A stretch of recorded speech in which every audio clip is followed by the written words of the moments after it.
everyone and welcome back. So today I wanted to film another best and worst video, and if you haven't seen any of my best and worst videos before, it's a series I started probably over a year ago, maybe even longer than that now.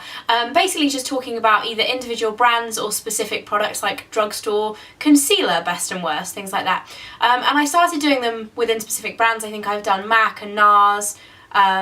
I can't remember if I've done any others. It's been a while since I've done one anyway, so I thought it was time that I did another one because I do like filming them and it seems that you guys like watching them. So I tweeted asking what brands you would like to see, and without a doubt the most popular one was Rimmel. As you guys know from my videos, if you watch them normally, I love Rimmel. There are a lot of products I like from them, but there are also a few products that are disappointing. So I'm going to tell you about my best and worst products from Rimmel. So I'm going to start off with the good ones because I'm nice like that. So the first thing that I love from Rimmel are two of their foundations, and I've spoken about these quite a bit before. They are the Match Perfection and the Wake Me Up foundation. In terms of what's the difference between these two, I've been asked quite a few times. The Wake Me Up is a little bit lighter. It's more of a kind of glowy, dewy, it does have a bit of a sparkle in it, whereas the Match Perfection is just a very natural, it's kind of like a bog standard good foundation, if you know what I mean. Like it's not extra glowy, it's not extra matte, it's just quite a nice natural finish and it gives you a kind of medium coverage. I really like both of these and they are amazing value for money. Depends when you buy them, but you can sometimes get them for like $6.99 and stuff like that. Really good foundations and I use them a lot. The next thing that I like from Rimmel is a concealer. It's their Match Perfection concealer. This is a kind of brightening concealer. It says skin tone adapting 2-in-1 concealer and highlighter, so it's mainly for under your eyes. I do use this if I have a little redness in any areas that I don't mind highlighting. However, I wouldn't use this on a spot. It's the same kind of thing as YSL Touche Éclat. You kind of don't really want to highlight a spot, but it works very well for being a highlighting concealer, so under your eyes and on your cheekbones, around my nose as well, like on the centre of my nose. I do tend to get a bit of redness and I like to highlight there. Love this, really nice. It does have a brush applicator, which can be kind of annoying, but it's okay, and you squeeze it out like that. I do like these, and I've got about 3 of them. I've got all the different colours for throughout the year, and I've used them so much. This one's actually nearly empty. Love those. As for eyes from Rimmel, I really like their Lash Accelerator Mascara. This is the new one, which is the Endless version, but to be honest, I didn't really tell too much difference between that and the original. But yeah, I really like this. It really gives you very volumized but quite defined lashes. I've done a full review of this on my blog, which I will link below. And then the other thing for eyes, which I love from Rimmel, are the Scandalized eyeliners. And I've spoken about these so much. This is actually a new colour that I picked up the other day. It's like a gorgeous kind of taupey brown colour. I love this. They do an amazing nude, a great black. These are really good value for money. They are very similar to the Urban Decay 24/7 liners, the Makeup Forever, they're called aqua liners.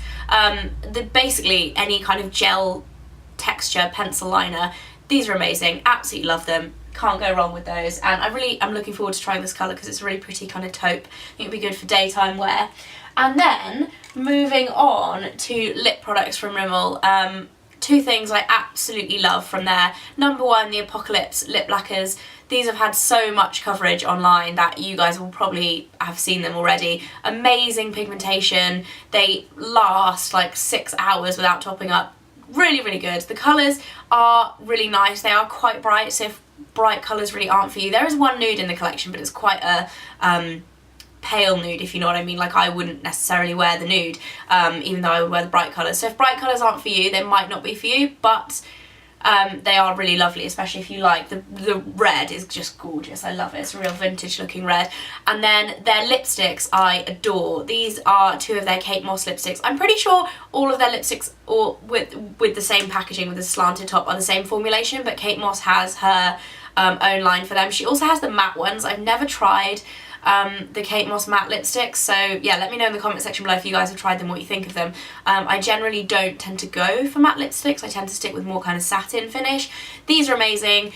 They come in like loads of different colours. They actually have some really good kind of basic everyday pinky colours like this one, which it's lost the label on the bottom, and then a gorgeous fuchsia, which is number 2, which is my other favourite. They also do like a bright red. It's a really good collection actually. It has kind of like a nice array of quite wearable colours. The pigmentation of these as well is great. They're really kind of strongly pigmented. They are very kind of moisturising, and they feel like quite nourishing on the lips. I really, really like these, and again, I think they're about $4 something, $4.29, $4.50, something like that. Really like those a lot. Another thing that Rimmel are great at is nail polishes. Now, these are the two Rimmel nail polishes that I use the most.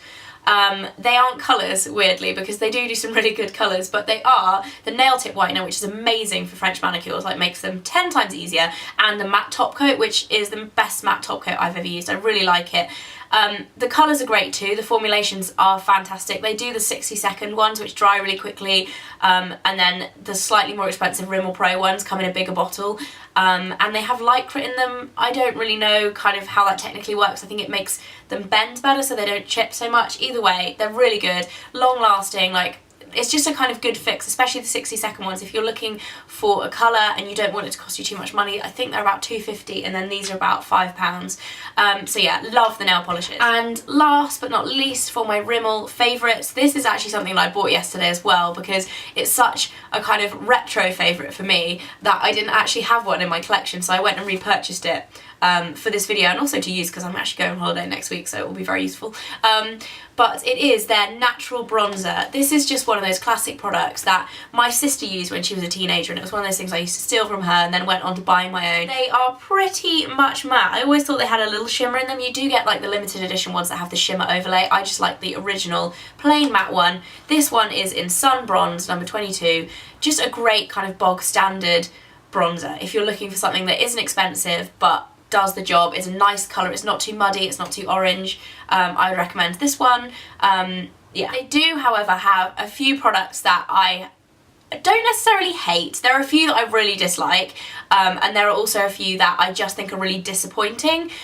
So I'm going to explain each one as I go along, because they're not all necessarily like the worst product in the world, but in terms of what I was expecting from Rimmel, they are the worst, if that makes sense. So the first thing I'm going to get over and done with, the worst product I've ever tried from Rimmel, is their Scandalise mascara. They sent me this when it was released. I think it must have been sometime last year, and I just really didn't like it. I just think it didn't really lengthen, it didn't really volumise as much as I wanted it to. I thought the packaging was really cheap looking and chunky. I just really wasn't a fan. Compared to the Lash Accelerator, I just didn't think it was good. It wasn't like the worst mascara I've ever tried in my entire life, but it just wasn't as good as other Rimmel products, so yeah, I wouldn't recommend that. And then my second worst product from Rimmel is one that, it wasn't necessarily a hate, but it was a disappointment. It's the Wake Me Up Concealer. Again, I was sent this when it got released, and I was expecting so much because I loved the foundation, but I just really didn't get this. Like, it's an okay concealer. Again, it has pretty limited coverage, and in terms of under eye concealing, I think the Match Perfection one is much better. Yeah, not awful, but just disappointing with that one. The next thing is one that I actually do really like this product I have. It's their Scandalise eyeshadow pencil. These are lovely. They're really kind of easy to use, blendable, they stay on for ages. The colour payoff is really nice. However, I was really disappointed by the colour range of these, because this is the only colour out of like 6 that I would actually wear. Like, they have a really bright purple, a bright blue, they have a black, and then a really dark brown. I really think it would have been cool if they'd have done like a maybe nice like khaki metallic, or just a few more neutral wearable shades. Like a taupe would be really nice in this, because I feel like these are products that you would use generally, well, I would anyway, as kind of a quick fix. So in the daytime, if you don't have time to, like, if you don't have a lot of time spending your makeup, you can just whack them on and they look good. But if you're using like really bright colours, I don't necessarily think that's, I don't know, I'm just a bit disappointed with the colour range, because I actually really liked the product. So that is a disappointment. And then the last worst product that I have, I don't actually have any of them because I've never kind of been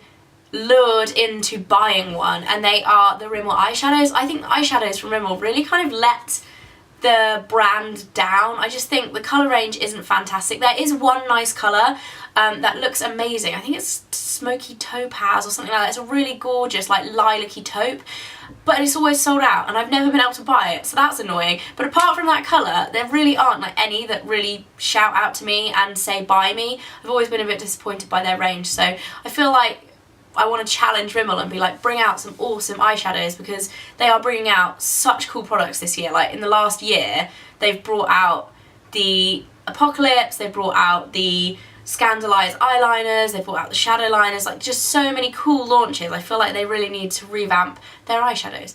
Anyway, that is it for my Rimmel best and worst products. I really hope you guys enjoyed it. Let me know in the comment section below what are your favourite things or worst things from Rimmel, if you tried anything great or anything bad. Also let me know if you want me to do any more of these videos, which brands would you like to see. If you haven't already seen my skincare video, which I uploaded this week, then I will put a link right after I stop talking, so make sure you go and check that out, and I will see you in the next video. Bye guys!